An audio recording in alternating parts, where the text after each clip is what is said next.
Okay. Hello. How are you? Hi. How are you?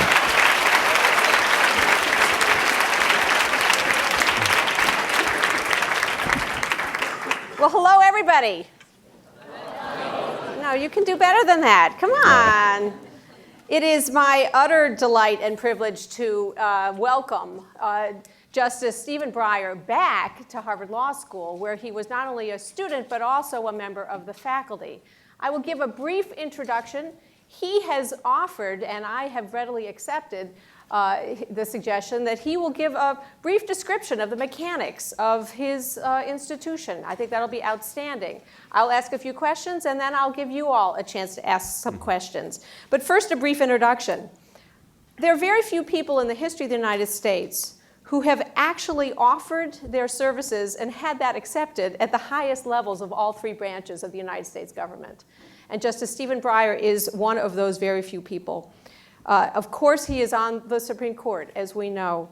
But he was also special assistant to the Assistant Attorney General in the Antitrust Division of the Department of Justice, and an assistant special prosecutor at the Watergate prosecution effort. He was chief counsel of the United States Senate Judiciary Committee and special counsel for the Subcommittee on Administrative Practices. He has engaged in the Sentencing Commission activities at the time of its development of the guidelines. It's very rare to see someone who has such a distinguished career as a judge to understand so well what goes on in the other branches of government, what they do and what they need to do. He also has a global perspective. Harvard University was lucky that he decided to come east to college after his, to law school after his college experience in Stanford and following his time as a Marshall Scholar at Oxford University.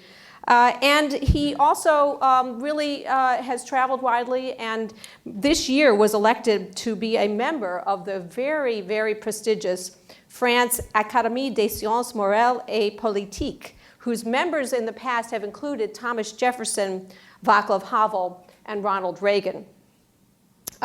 Here at the law school, as a scholar, his powerful work on risk regulation, regulatory reform, and energy regulation remain to this day extremely influential.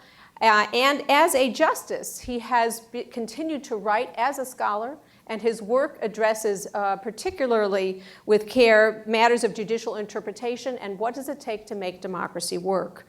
It is with great joy that we welcome Justice Breyer back to Harvard Law School as we celebrate the 20th anniversary of his appointment to the United States Supreme Court. So, Justice Breyer, tell us about the mechanics of your institution.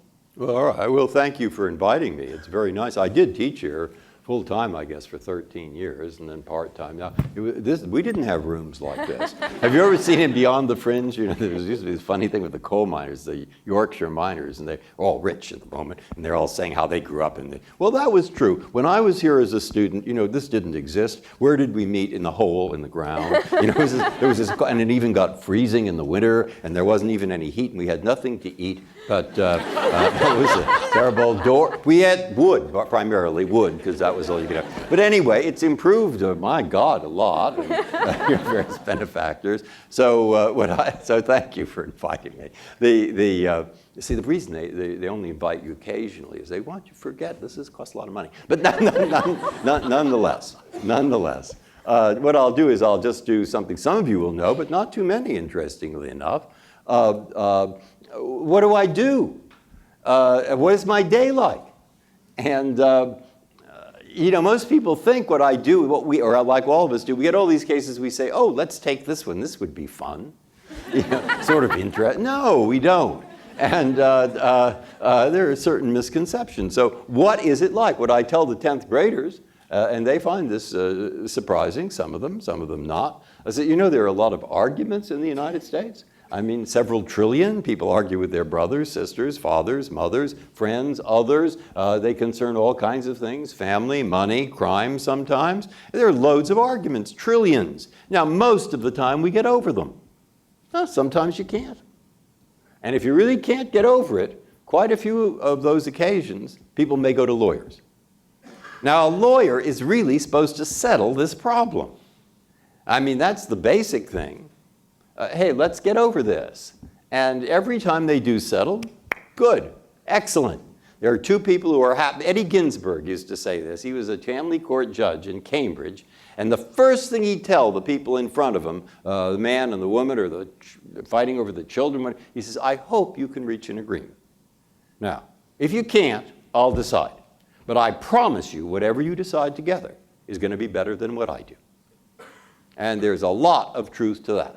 But sometimes we can't, okay? So now we're in court, and I asked Liakis once when he was Chief Justice of Massachusetts, how many court cases are there? You know, there are 50 state systems, 3 tiers or 4, and then there's the federal system overlaid, and how many? He said, oh, about 32 million. He said, 20 million are traffic tickets. So I said, so you mean about 12 million? He said, yes. I said, how did you know? He said, I made it up. But nonetheless, there are several. That's not too far off, maybe some more. Now, luckily, even though they filed in court, almost all settle. But sometimes they don't settle. And then you go to trial. And you have the judge on the law and the jury on the facts. And the case is now won. One lawyer wins, the other lawyer loses. The lawyer who wins, because he knows he can, if he wants to appeal, it's only going to be on a question of law. I mean, virtually only. And so it's a question of law. So he thinks, who made a mistake? The judge. He thinks that judge is, he's really thinking the judge is an idiot. He doesn't say that, but that's what he thinks. Or worse. And what does the lawyer who wins think? What? What does he think about the judge? No, wrong. He doesn't think about the judge.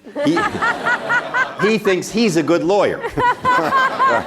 So there we are. All right, but in any case, the losing lawyer can appeal, and he'll appeal, and then he appeals, and then they appeal, and so forth. And finally, we get up to the court just below the Supreme Court, normally a state Supreme Court or the Federal Court of Appeals, and there has to be a federal issue in the case.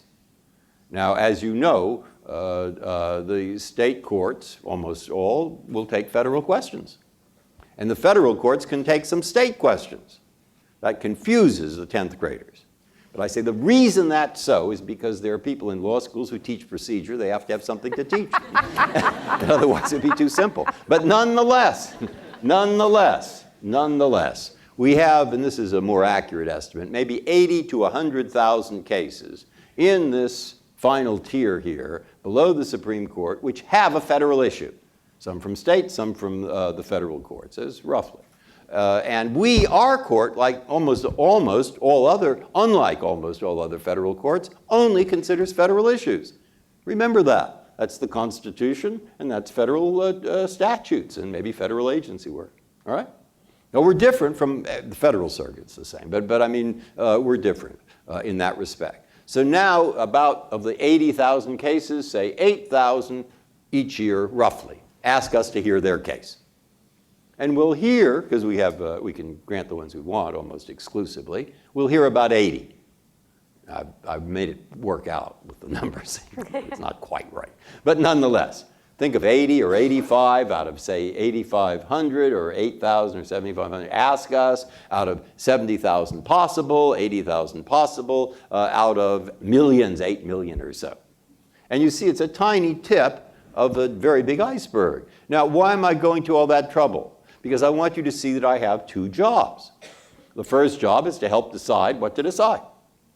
Okay? And that takes a day or a day and a half a week, usually. And then to decide what we decided to decide. Now, if you figure that one out, you're already on the way to being a great lawyer. But nonetheless, you get the point.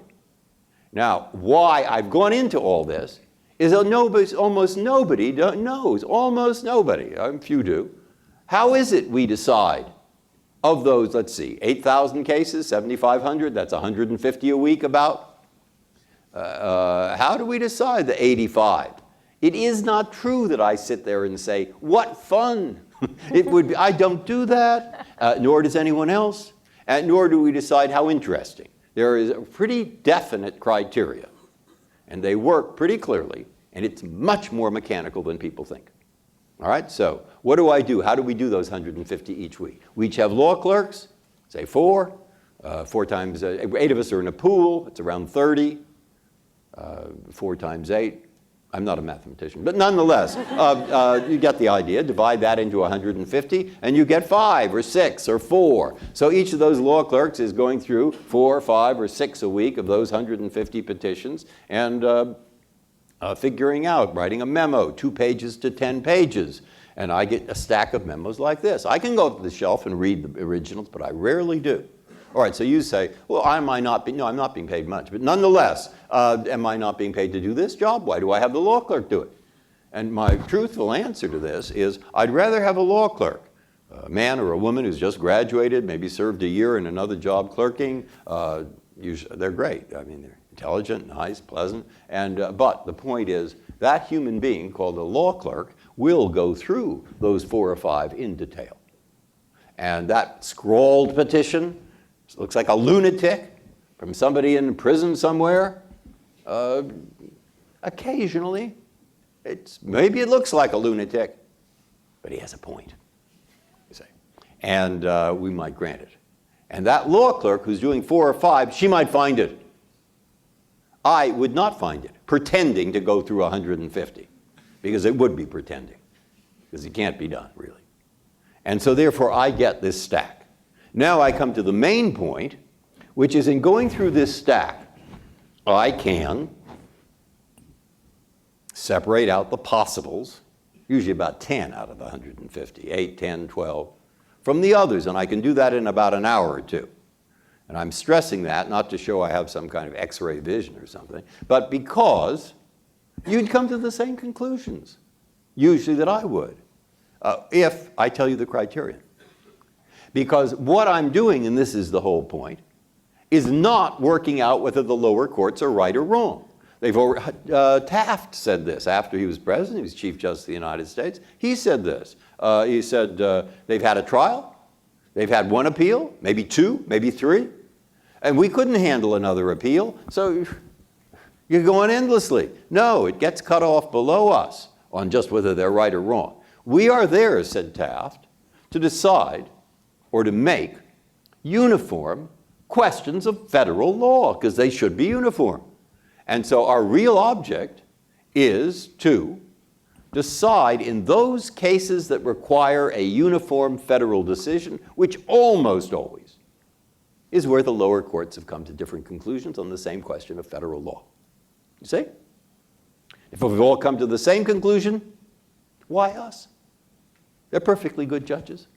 Now, there are some exceptions. Suppose they hold a statute of Congress unconstitutional. We'll probably hear it. If it's Guantanamo, we might hear it without a split. But those are very rare.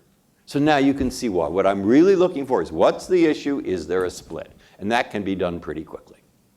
I get them. I perhaps got the 10. I give it back to my law clerks. On Wednesday afternoon, we'll meet, and I'll say, has anyone put these on? Probably most of them put on already by somebody else, but any one of us can put on 1 for discussion, put on as many as we want. Just takes 1 to do it.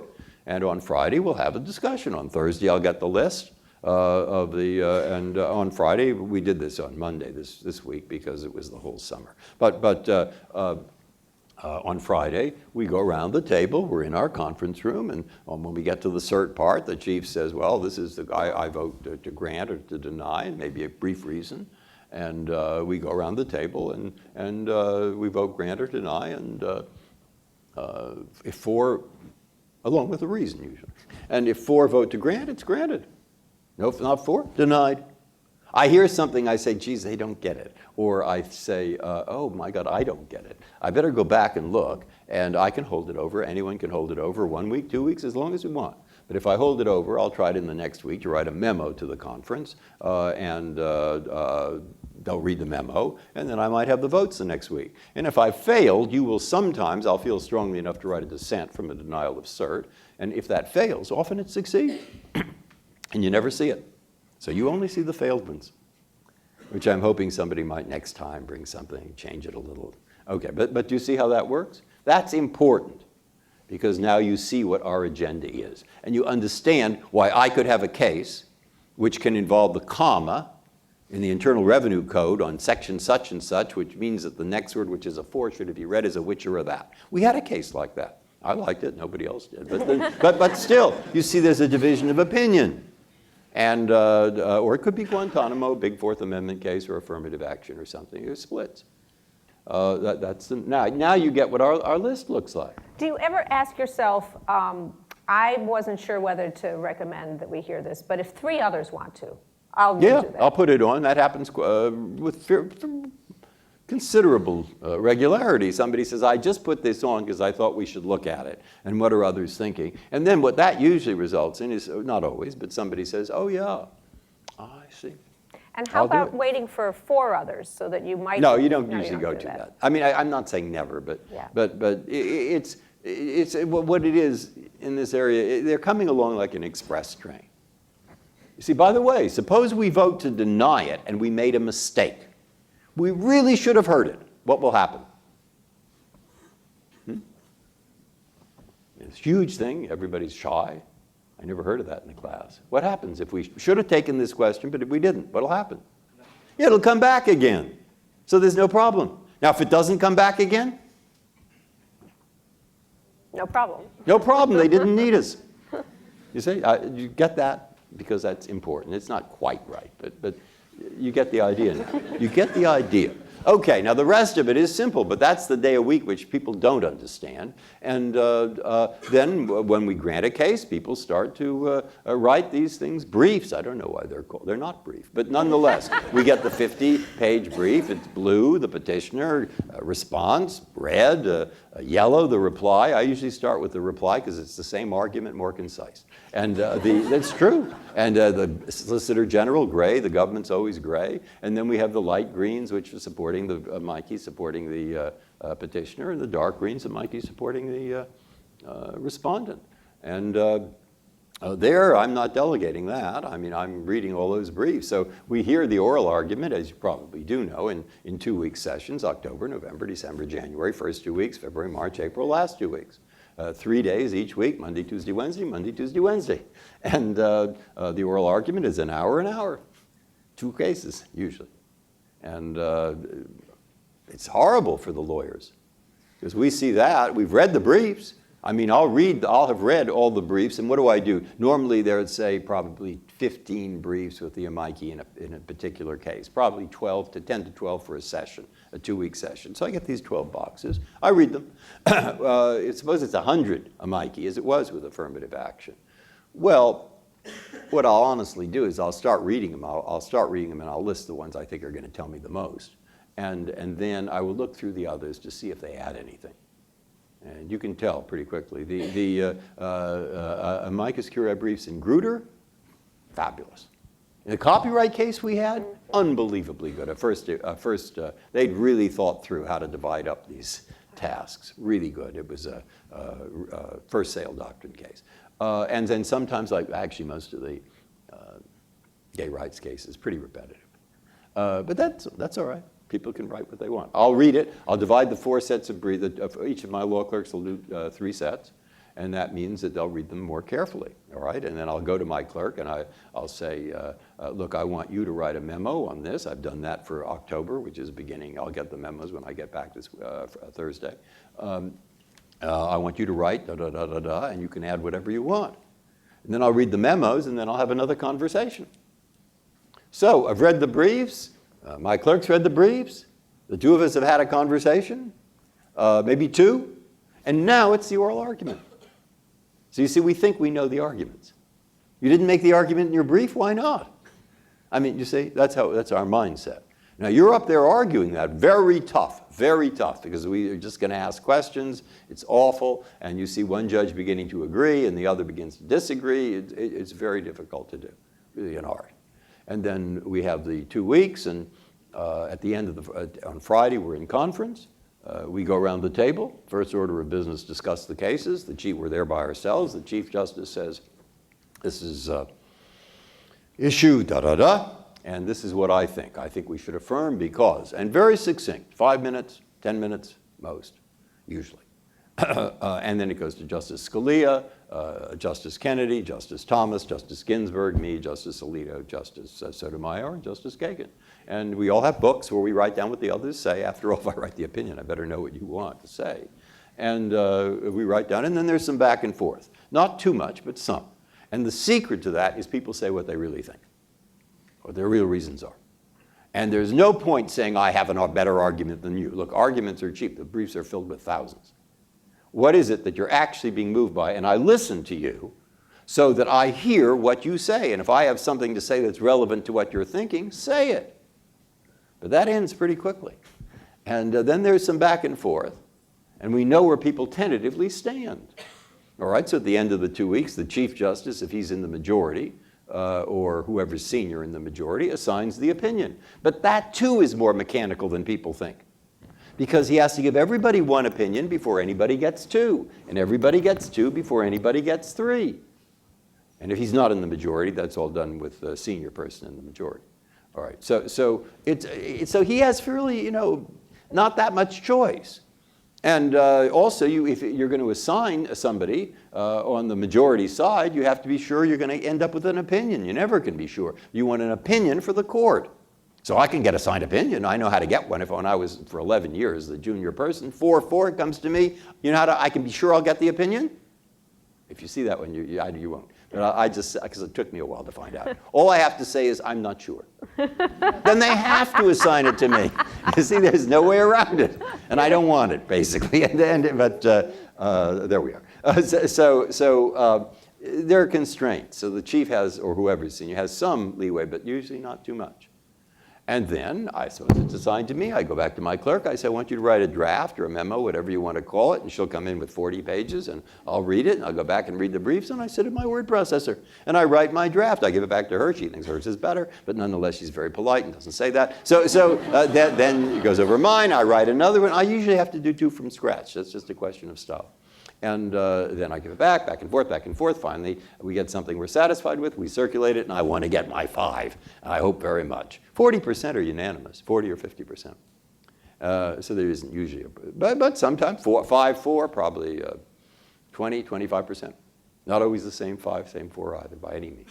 But there we are. And anybody can write a dissent. That tries to pick up votes, so eventually you either join the majority, you join the dissent, as modified to try to pick up people, etc.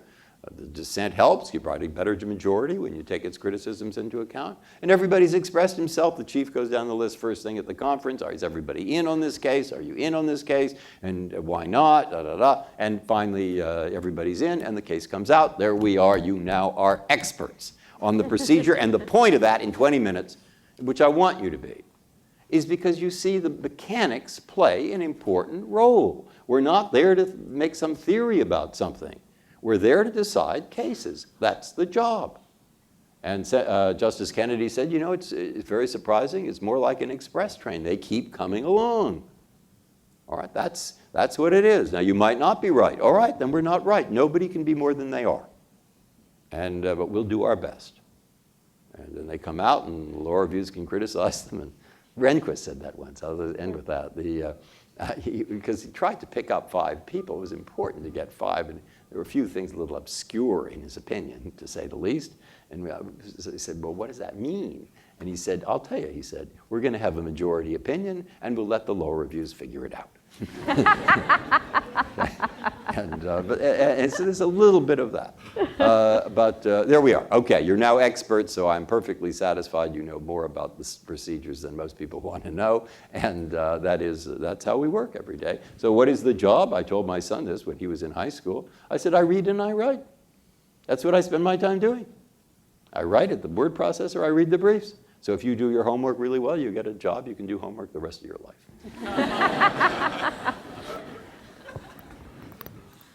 If you look at the statistics, the current court in the last 10 years has struck down more statutes in Congress than the prior 4 or 5 courts. What do you think about that? I've been the least, I think. I think that's right. And you've written extensely about the proper, modest role that the court ought to have. I think they should do less. All right, there we are. But and it's case by case, I go through and explain my reasons, and people accept it or they don't.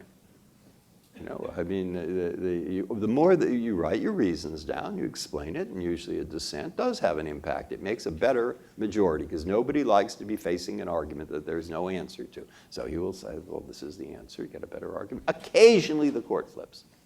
Maybe once a year, maybe twice in 3 years, and you really get a different result.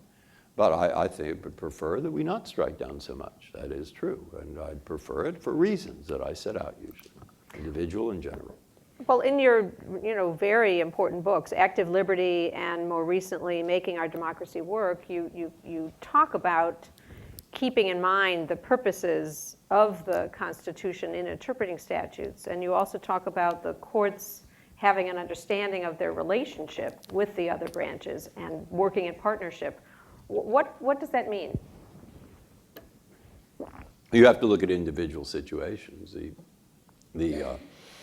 In general, what I like is I'm pleased, there's nothing you all remember, anyone remembers better than something that he said, or you say it yourself, you really remember it. but I got into a discussion with Justice Scalia. And it was in a case, I think it was involving separation of powers, and it was something to do with the Congress had passed a statute which said that some cases that were dead, tort cases, were going to be revived. And we all thought they couldn't do that because the cases were dead and people were finished, and we thought they couldn't do it. But he then decides to write a little encomium to the separation of powers. And so he quotes Robert Frost, which is always dangerous to quote somebody in an opinion. He says, Robert Frost, he says, like the poet says, in New Hampshire, really, good fences make good neighbors. Well, that was not Robert Frost's point. And so I was able to put in, before I built a wall, I'd like to know what I was walling in and walling out. And he added, and there's something about me that doesn't like a wall. Well, that is the metaphor that more, to me, describes the separation of powers. That is, of course, there are areas where the three branches are shut out from each other's territory. But you need cooperation. I mean, I've been reading, for other reasons, it's something I want to write, but a lot of the presidential cases, the powers of the president in time of emergency. The powers, go and look at those sometimes. They're wonderful cases. And what the court is saying in most of those cases is, we're not sure. See, they're emergency cases. They come out of the Civil War. And we know in the Civil War, Lincoln said, I'm suspending habeas corpus up in Baltimore. And Roger Taney, the Chief Justice sitting as circus judge, says, you can't do that.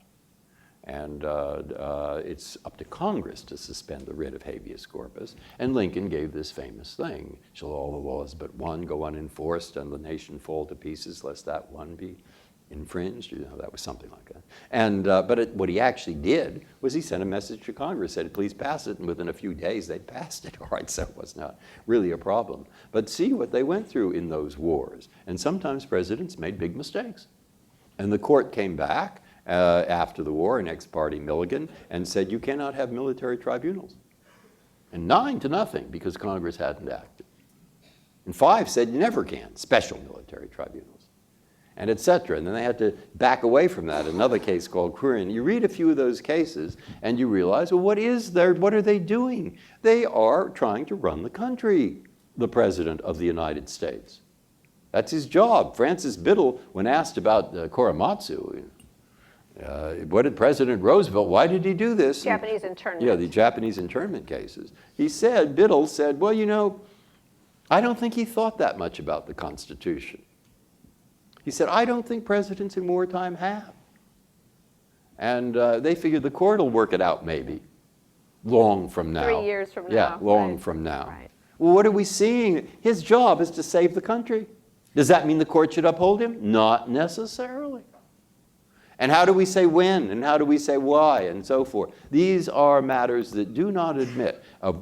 Jackson put this very well in the steel seizure case. And Rehnquist picked it up in Dames and Moore versus Reagan. He said, when you look at the exercise of presidential powers in times of emergency, Korea for the steel seizure, when you look at it, you will be amazed at the paucity of usable precedent.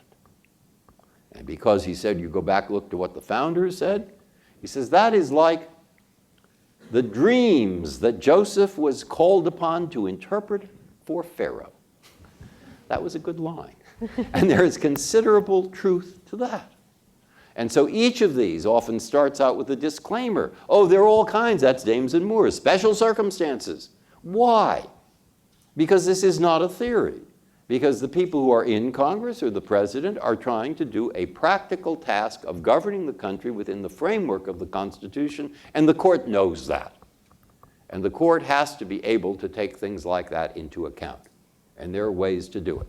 All right? Do you see why I'm reluctant to get into things I know nothing about? And yet, means you're going to permit Korematsu? No, we hope not. We certainly hope not. And that is what is both very interesting, it's alive, and it's important for 300 million people. In a minute, I'm going to invite people to ask questions. As you're thinking about a question, if you would come up and use the microphones and then identify yourself. But first, I have one follow-up for you, Justice Breyer. Some other countries actually have an emergency clause in their constitutions. We do not. But we sometimes have decisions that acknowledge we were in an emergency. There's the question whether you ever know when you're out of the emergency and go back to ordinary life. And if you don't have an explicit clause like triggering, we're in an emergency, it's much harder to know. So especially in the wartime and executive power cases, isn't there a risk of the executive powers just stretching and stretching and stretching and never going back to the size it was when it wasn't an emergency? Yes, absolutely. And I would like to know the answer to that question. And the reason I want to know it, it's not just a gimmick that I'm saying that. Because looking through these cases, I think in the wartime emergency or the like, which you could say maybe we're in now with terrorism, maybe we're not. Maybe we were in Korea. They had good reason for thinking, President Truman, that we're going to run out of ammunition, and what are we going to do about our troops, and et cetera. All right. So the first way of looking at this is Cicero's. During war, law doesn't apply. Emergency, forget the law. That's never been our system. Never. Not even in the Civil War. And another way to look at it is, oh, these are all political questions, so the court stays out. Now, after Baker and Carr, that doesn't cut a lot of ice. It sometimes does. Maybe they did in Vietnam, they might have done that, but there isn't that much of the political question. The third way to look at it is Sutherland in Dames and Moore, that will always decide the case, or almost always, will really try to decide it. It's the president versus someone, and the president always wins. That goes on for quite a while. But there is a fourth way, which I think is the way that we're in right this moment, is the president is not, no, the Constitution does not write the president a blank check. There we have the steel seizure. Yes. And I think you express the reasoning. They don't say it exactly like that, but the New Deal's gone too far, and if we do not stop the president, and they claimed unlimited emergency power. In the district court, the government says, the government has the power, the president has the power in emergency, what? To deal with the emergency. And don't look into it because he knows, all right? Now, of course, the court faced with that is thinking there has to be a stopping off place. And what is it? And they come to some kind of answer, and a good, you may have in one of your, I hope they teach it. You know, what's the answer? Where does it stop? Now, why do I say that's an immediate problem? Because go and look at the 4 Guantanamo cases that we decided.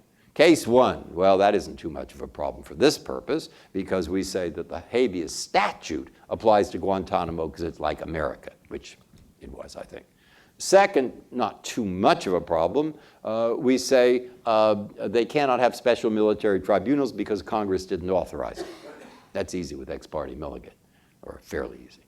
Third, the person says, but I'm not an enemy combatant. You know, you can hold enemy combatants. You can hold the Germans, Japanese in World War II till the war's over. I'm not an enemy combatant. I was just a farmer.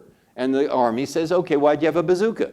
And they say everybody in Afghanistan needs a bazooka. I mean, I'm sorry. But that's an argument. How do you resolve the argument? And what we say is the elements of due process. Impartial decision maker and opportunity to present proofs and arguments, going no further in detail. Why not? You can figure out why not. Because the fourth one, which is boumediene, which I think is the most important, Congress takes away, basically, although it isn't quite clear, but I think the better view is they've taken away the habeas power. They've suspended it. They don't have the power to suspend it. There is no insurrection or rebellion, and we say that. And what Sandra O'Connor says in these cases, and I think it applies, it's certainly to the two, the Constitution does not write the president a blank check. She says it. Correct. I certainly agree with that. Fine, says the dissent. What kind of check does it write? Give us a few more details. Please, you've just told anyone, hearsay evidence in, can they use that? What kind, et cetera? And when? Yeah, you can think of a lot. Yeah. And now we say no blank check. All right, and so that's true of the steel seizure. Then we may be under an obligation to decide a lot of cases, and how are we going to decide them? And I can't give you an answer, but I can tell you we don't know much about national security. And what will the government tell us in briefs? Well, they'll tell us, they'll try to be accurate, but they might shade it a little in their own favor. And so how do we find out? And what's the system? And are we going to develop one? And all those are questions left open. So I may speculate, but I don't know the answers, but I know they're going to have to be answers, and they're not going to be general answers, and we're challenged by the dissent in those cases. Better, says the dissent, stay out of this. The president, even Jackson, he says, look, at the time, people will take emergency action such as they want, and let the court come in 5 years later and say it's wrong, at which point the answer is, who cares? You say, no, that's not quite good enough. I don't think that's good enough. But at the time, you better decide. No blank, okay. Oh, you see the problem? So I haven't answered your question at all. I'm just saying I need an answer to that question. We need one. We need a process. Several. We need a dialogue. We need a process. We need answers to a multitude of questions. Indeed, what it said, enemy combatants. There's a hot war in Afghanistan. They're enemy combatants. At some point in 2014, that will no longer be true. Right. Right. So come up to the microphone. I will follow up this as people are doing that by asking when, if ever, is it relevant in a question like that or another to look at decisions from a court from another country?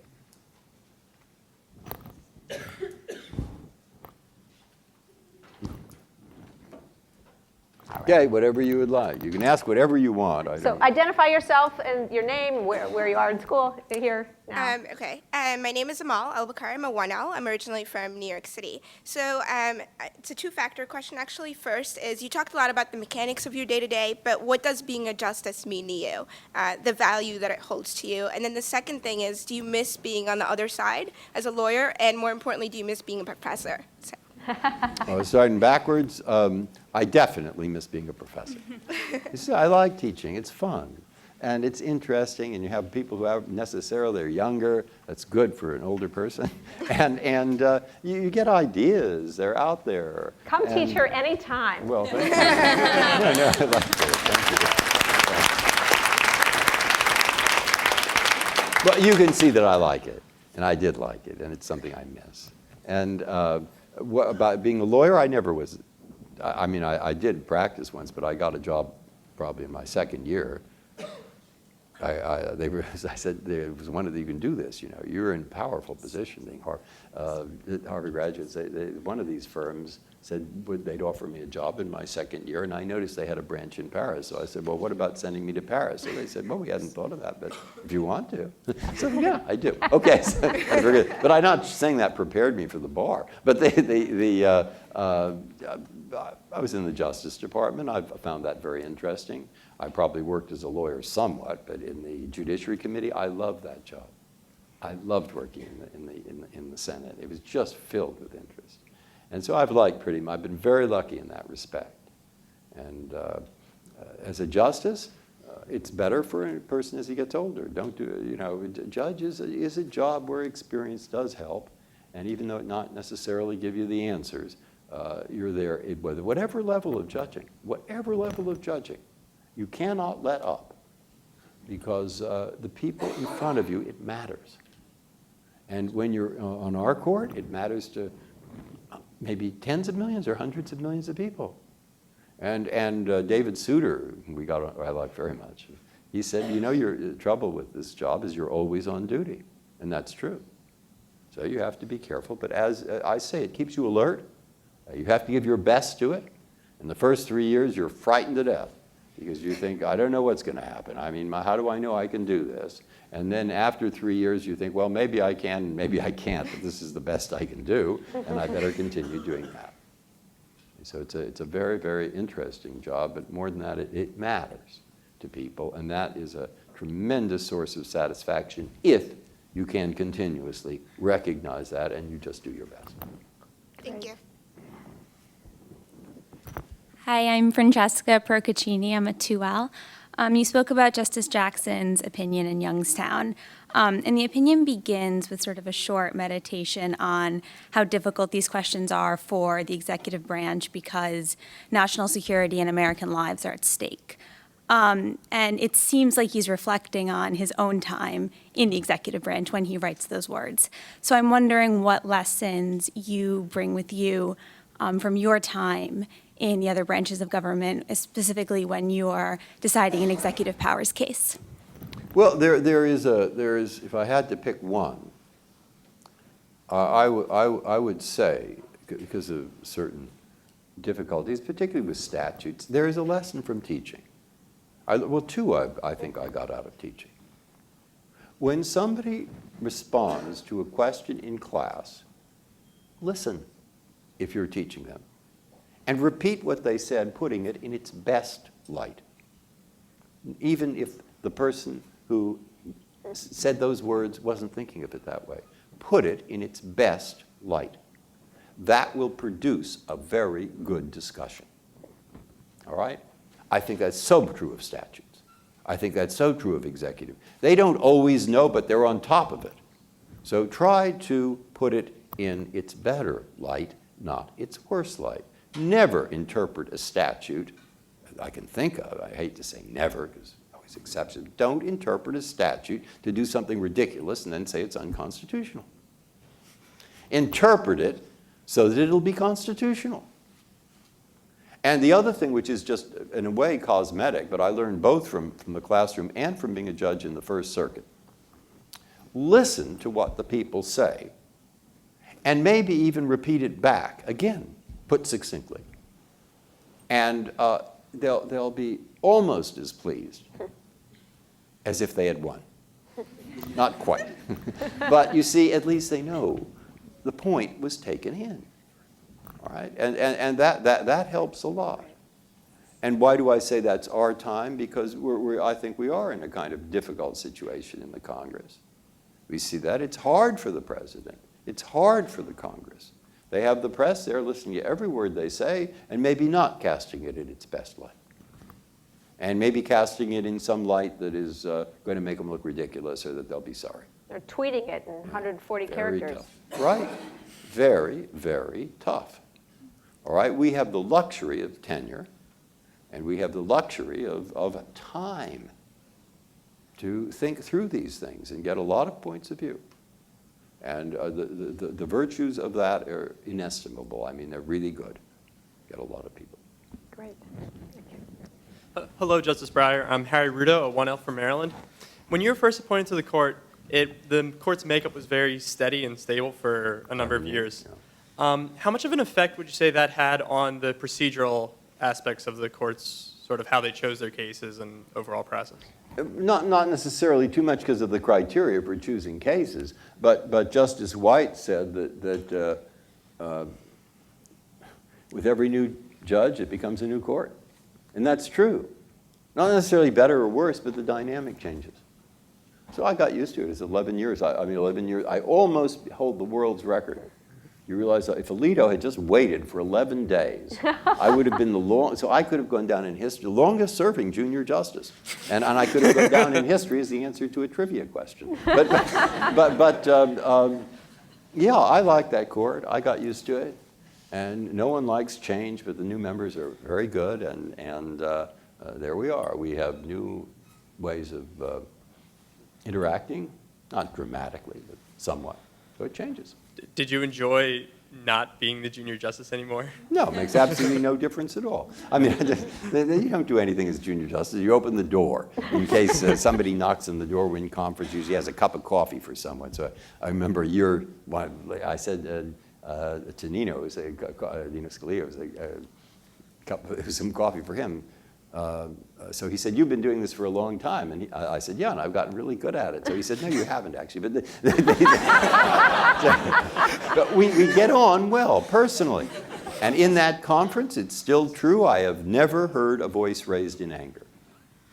And I have never heard someone say something mean about somebody else, not even as a joke.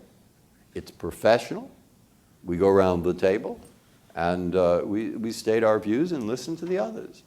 And of course, you understand that point, but many don't. They say, "Well, I said, what's the point? You start getting angry." I want the high school students, I tell this one a lot. I say, "You get angry? You know what people actually think he disagree with you? Oh, how emotional he is. He must be wrong." You see? And don't do it. Don't do it. Just try to stay calm, and or at least appear to be calm. And that's why we're all lawyers, you see? And okay, you see the point. Thanks. Hi, Justice Breyer. Thanks Yes. for being here. My name's Thomas Chapman. I'm a 1L from Texas. I was wondering, to what extent do concerns about implementation influence your decisions? Do you all think about how the other branches or the local authorities will deal with them, and how does that affect the way the court looks at these cases? I think it depends on the implementation is highly relevant in a certain kind of case. I mean, the point of law in general is, of course, to have a set of rules or understandings or examples that turn into rules and so forth, but they're for people to live by. And so you get some theory that something that's too complicated, ERISA, for example. I mean, I think the ERISA, the court sort of pulled back on ERISA, and it's tried to go away from some kind of special preemption rules they had, in part because nobody but 6 people understood what they were talking about. And you have to have a set of rules that people can put into practice. Otherwise, it's not some theoretical exercise. I mean, the worst time the court had with that, I'm not saying always, but if you want a time you don't necessarily be driven by implementation, of course, is Brown. I mean, what did that take? 54, 55, nothing happened. 56, nothing happened. It really wasn't until Eisenhower sent 1,000 members of the 101st Airborne on planes to Little Rock to take those 9 rather brave black students by the hand and walk them into that school that anything began to happen. And the implementation, within 8 months, they'd closed the school. All right, but they couldn't stop it. They couldn't stop it because the Freedom Riders, Martin Luther King, the school had to reopen and so forth. So implementation, I've lived through 10, 15 years where that was the question. And this time it had to be implemented. You see, but to try to get a rule of law in some area that will work out, of course you think how it is going to work out. And if it's not going to work out, you better think, how are we going to get it to work out? Very important. Thank you. Hi, Your Honor. First of all, my name is Jing. I'm an LLM student from China. Yes. I want to say it's good to see you again. You know, I did see you many times on YouTube. You do look much more vivid in real time. But I basically have 3 set of questions. I will try to make each and every one quite simple. The first one is about the future of us to be lawyers or judges or lawmen in the future. I remember something Dean Minow said in orientation, still quite touching, that is that we search the whole world for you. But I think the reality is that we all aspire to be one of the Harvard Law School. And many people are inspired by legal giants like you. But some others are quite affected by Harvard-related legal dramas, like Suits or Boston Legal, sort of thing. So there's one character named Alan Shaw. I want to ask your opinion about it. In case you have no idea about him, he's a lawyer who always seeks justice outside of positive law in terms of natural law. That's the first question. The second Let's start with the first question. Okay. Thank you. What's the first question? Well, I think he's asking about seeking justice outside of law. Is that right? Natural law? To seek justice outside of Well, positive it should law. work out. You know, it doesn't always work out. But in criminal law, I think, you know, if morality goes one way and law goes the other, think twice. You know, it's not supposed to work out that way. Now, sometimes you can't help it. But in the criminal law, there's oil in the gears. There's a little bit of, what is that called? It's called prosecutorial discretion. It's called juries. It's called the sentencing process, where, under the guidelines, you can depart in an unusual case. That's what we don't like, mandatory minimums, because they freeze it. There has to be a little oil in the gears for individual cases, and in general, the rules of law are supposed to, in general, trace moral rules. So if you get something immoral in the law, there's something wrong somewhere, and you try to see why is this going wrong, and where is it, and maybe you can do something about it, maybe you can't. But I mean, that's not, I've had a little, I went to China, and I spoke to a law school rather like this one in Beijing. And I'll tell you, they knew what was going on in the United States. They knew it. And it wasn't that different from speaking to a law school here. Not as different as you would think. They're pretty up on it. So the question, and I met a professor called Feng Ri. Yes. Yeah, he was at Brookings. And he's devoted quite a lot of his life to this. And the question that I always kept, well, how do we do it? The same thing I heard at another international conference where there were a group of Chinese who were studying in Europe, and they said, well, we don't want to be the legal bad people. What do we do? What do we do? And I don't have, you know, I say, I can't answer your question.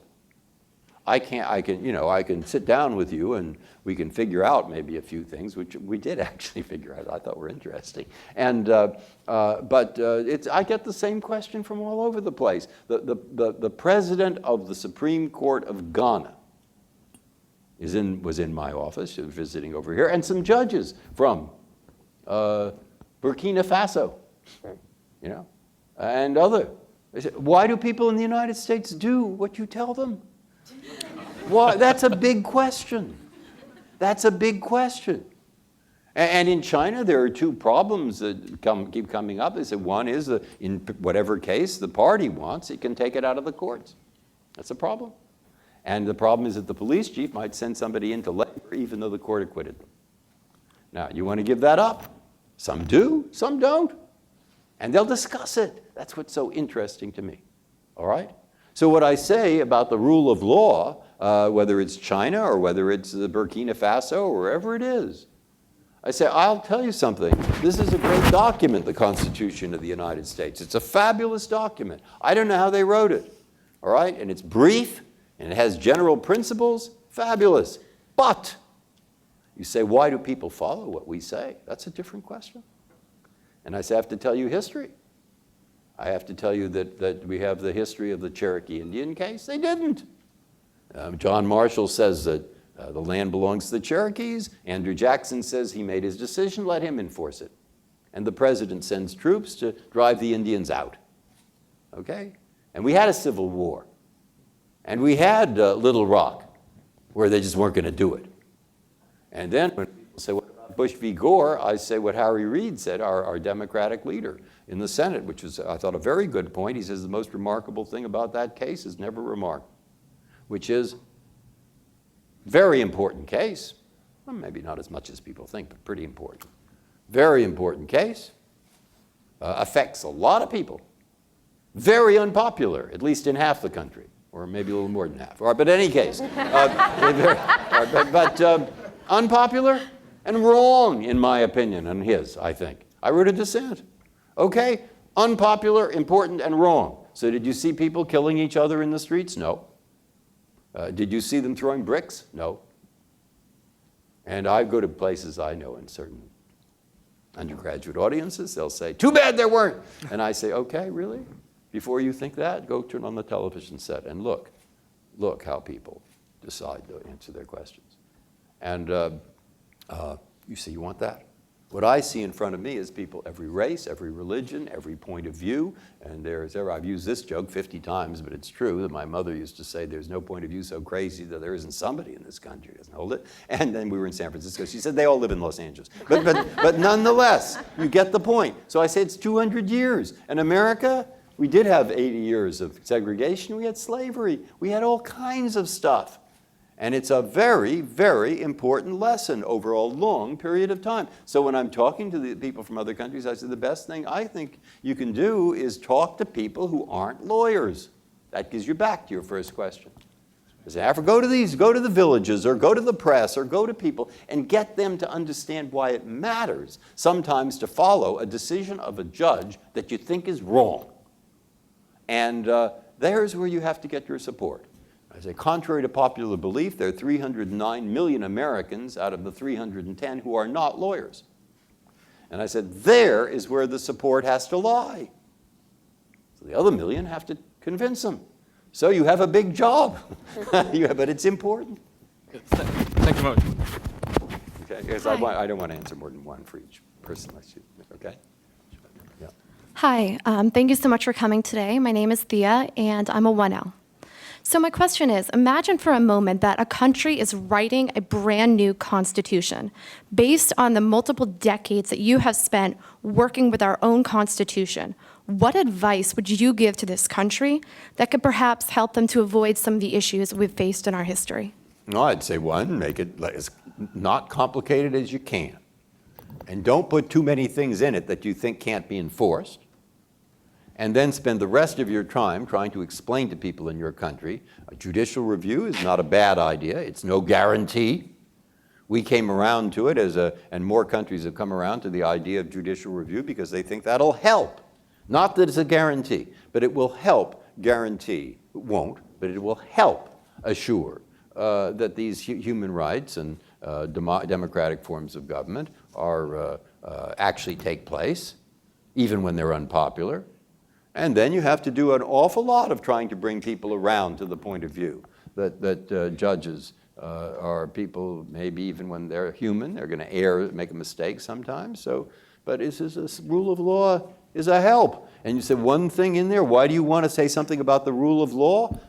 A rule of law is it's some kind of guarantee or some kind of effort to prevent people in power from acting in an arbitrary fashion. Arbitrary. That means unreasonable. It means sometimes tyrannical, despotic, undemocratic. It's without reason. The arbitrary is the enemy of the rule of law. So I'd say in addition to your Constitution, let's have an Administrative Procedure Act. Excellent. Yes. Hi, my name is David Gobot, and I'm a 2L from California. And a serious concern facing law students today is the immense debt. And some people, including the president, have suggested that law school should only be 2 years, and maybe you have a third year. I don't know where that came from. Yeah. The third year would maybe be more practical experience. I'm wondering if you have any thoughts on that. No, but I mean, law has become more complex. It boils down to a matter of cost. And I think that's what's going on. And there are people who think it's pretty expensive and there's a huge debt load. And do I like that? No, but that's not my responsibility. She's the one who has to answer this question. As far as teaching law is concerned, the law is ever more complicated, more fields. And when my father went to law, he studied, I guess, the torts, property, contracts, procedure, and criminal law. And when I went to law school, we threw in tax and con law and 8 or 10 other things. Now there's everything under the sun. So you pick and choose in your third year. That doesn't hurt. The law firms they've always had the job of trying to make you practical. And the law school's never going to do that perfectly. I mean, some, fine. But they're never going to do it as perfectly. So the law school says let the law firms cost them a lot of money to do it. But there we are. And so this is a financial problem. And I sympathize with your point of view, but I'm not in that business. Too expensive, too much debt load, da, da, da. Okay, we know that. And it's more of a problem outside of Harvard even. More. It's a big problem. But you have very bright people here who can figure out the answers. Thank you. Well, we're going to draw this session to a close with deep thanks. Justice Breyer, as you You want to do one more, last one? One more? One more. This one. Okay, one more. She's- Okay. Yes. Yes. I think this is going to be a question that's going to help everyone in Good. here. I was just wondering if the process by which you choose clerks in the Supreme Court is as mechanical as the process by which you choose cases. Last part, no. I have a committee of people who are former clerks, and they try to narrow it down to 10 or 20. And then I will certainly ask the teachers and deans among those and get recommendations. But the recommendations, to be honest, that are the most important are the person that the clerk for the year before. And I will get, because that's the job. It's a job. It isn't a contest.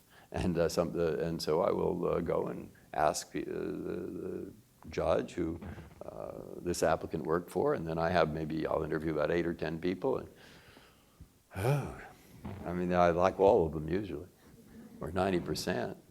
Very qualified. What qualities or qualifications? Who knows? They have to be able to do the job. They have to be able to do the job, and it's a very tough job. You're reading a lot. You've got to be analytic. You have to be practical. You have to figure out what these cases are about. You have to write fairly clearly, and so, you know. Okay, thank you. Great. Would you join me in thanking Justice Breyer?